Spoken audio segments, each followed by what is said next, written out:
Sunday আমরা বইমেলায় যাচ্ছি। পাপা বলেছে সানডে বই মেলা যাব, আর আজকে সানডে। বই মেলা যাচ্ছি, আজকে সানডে।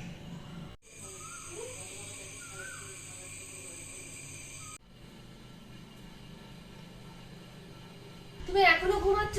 যাবে না বই মেলায়? নেক্সট সানডে চলো না।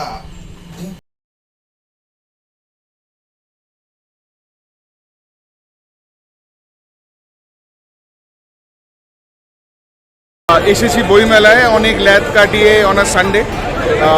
প্রচণ্ড ভিড় দেখতেই পাচ্ছ অলরেডি। আর লাস্ট 2 ঘন্টা বাকি। রোজ 12টা থেকে 8টা বইমেলা বসে, আর আজকে দ্য সেকেন্ড লাস্ট সানডে, তো যথারীতি ভিড়। কুইকলি দেখি বইমেলার ভেতরে আর কি কি বই পাওয়া যাচ্ছে আর এইবারের কি আকর্ষণ। সো তোমরা দেখতে থাকো। বইমেলা ধুলো শুধু গার্গী শ্রেয়সী, চেনা মুখগুলো, পরিচিত হাসি। গানটা চেনা চেনা লাগছে কি? হ্যাঁ, চন্দ্রবিন্দুর লেখা সেই বিখ্যাত গান। বন্ধু তোমায় এ গান শোনাবো বিকেল বেলায়। বইমেলা কিন্তু সেই আদ্যিকাল থেকে বাঙালির আবেগের সাথে মিশে একাকার। মাছে ভাতে বাঙালিকে একটু বাড়িয়ে মাছে ভাতে, বইয়ে বাঙালি বললে বোধহয় বাড়িয়ে বলা হবে না। 2023-এর এই বছরের বইমেলা হলো the 46th edition of Kolkata book fair. মেলা চলছে 30th জানুয়ারি থেকে আগামী রবিবার অর্থাৎ 12th ফেব্রুয়ারি অবধি। আর এই বছরের থিম কান্ট্রি স্পেন। প্রায় 900-র উপর স্টল আর 20-টিরও বেশি দেশের পার্টিসিপেশন নিয়ে এইবারের বইমেলা।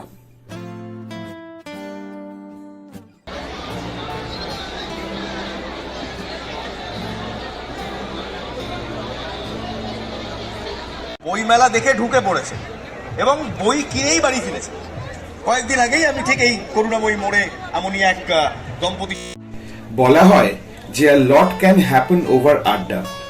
1974 সালের এমনই এক সন্ধেবেলায় কলেজ স্ট্রিটের কফি হাউসে একদল ইয়াং পাবলিশার্সের আড্ডায় এই আইডিয়াটা আসে। তারা ফ্র্যাঙ্কফার্ট বুক ফেয়ারের আদলে একটি মেলা কলকাতায় করতে চায়, মানুষকে বেশি করে বই পড়ানোর জন্য আর বই পাবলিশ করার গতিকে বাড়ানোর জন্য। অনেকে তাদের এই আইডিয়াটাকে ঠাট্টা ভেবে উড়িয়ে দেয়, কিন্তু first founder member Sushil Mukherjee আর first general secretary Jayanta Maniktala এই আইডিয়াটাকে এগিয়ে নিয়ে যান এবং প্রথম বইমেলা হয় 5 মার্চ 1976 সালে। একাডেমি অফ ফাইন আর্টস এর বিপরীতে 56টি স্টল আর 34 জন পাবলিশার্সদের নিয়ে। আর সেই থেকে শুরু হলো এক রেভলিউশন, যা প্রত্যেক বছর দেখতে থাকলো একের পর এক বইমেলা। সেটাও ছিল এক সে এক নামজাদা লেখকের সময়।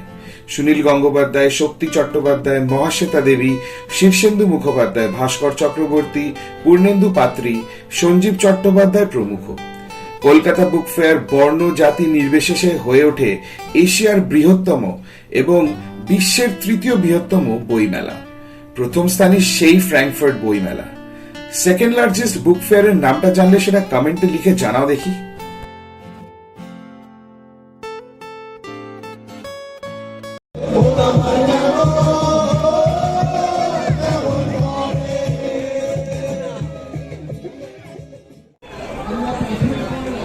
ফাইনালি আমার পেছনে আনন্দ পাবলিকেশনস, একটা আইকনিক পাবলিশিং হাউস। প্রত্যেক বইমেলায় এদের কাছ থেকে মানে যত ফেলুদা হোক বা কাকাবাবু ম্যাক্সিমাম এদের পাবলিকেশন হাউস থেকে বেরোয়। তো ঠিক 5 মিনিট বাকি 8টা বাজতে, আর তোমরা অলরেডি লাইনটা দেখতে পাচ্ছ এখনো। অ্যাকচুয়ালি এটা কম লাইন, প্রায় 300-400 মিটারের ওপর বা তার থেকেও বেশি লাইন থাকে না নর্মাল টাইম। বাট আনন্দ থেকে বই কিনি কি না কিনি, অ্যাটলিস্ট আনন্দর সামনে এসে একটা ভিডিও বা ফটো করা তো অ্যাবসলিউটলি নেসেসারি।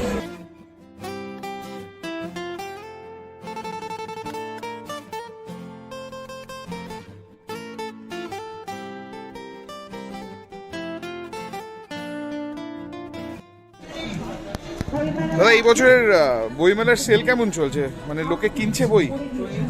ভালোই কিনছে। শনি রবিবার তো ভালোই ভিড় হয়েছিল, প্রচুর বই কিনছেন। তার মানে আপনি মনে করেন বই এখনো পড়ে লোকজন? হ্যাঁ, আচ্ছা বই এখন আগের তুলনায় লোক বেশি বই পড়ে। আচ্ছা আচ্ছা আমাদের তো বিক্রি হচ্ছে, আমরা যা বই পড়তে পারছি।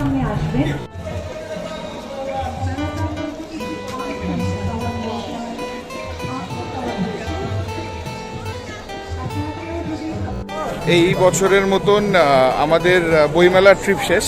কিছু বই কেনা হয়েছে, আর বইমেলা আসাটা is more like an experience. প্রত্যেকবার আসি তো ইটস লাইক অ্যান ইমোশন।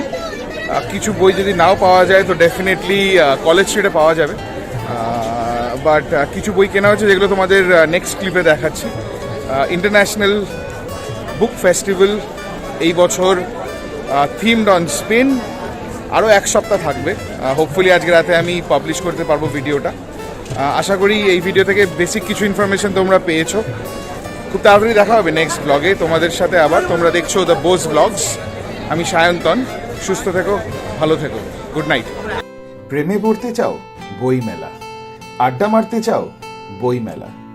সারা পৃথিবীর কাছে বই পড়ার জন্য সময় শেষ হয়ে এলেও বাঙালি আর কলকাতার কাছে পুরনো বইয়ের গন্ধ আর নতুন বইয়ের উৎসব বছরের পর বছর এইভাবেই ফিরে আসবে।